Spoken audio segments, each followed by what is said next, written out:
Let's start. Today we will see how to implement padding around components in the CSS. In the body tag, we have a paragraph tag and a div tag. We will try to apply padding to the div tag.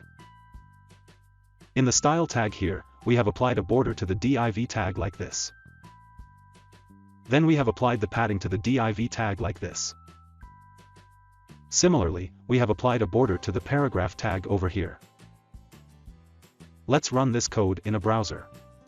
As you can see, because we did not apply any padding to the paragraph tag, the paragraph tag has wrapped the text inside it. Meanwhile, because we have applied padding to the div tag, we can clearly see the padding between the div tag and the text.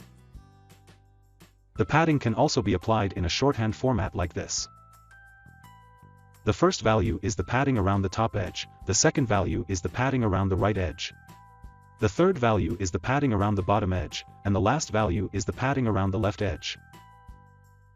In the previous tutorial, we had seen how to apply margin around a component in CSS. The difference between a margin and padding is that the margin is applied on the outer side of an HTML component, whereas the padding is applied between an HTML component and its children component. In this example, we applied the padding between a div tag and its children component text. If we had applied a margin to the div tag, that would have been applied between the outer layer of the div tag and the boundary of the HTML page. So that's it. That's how you can implement padding in the CSS. Thank you.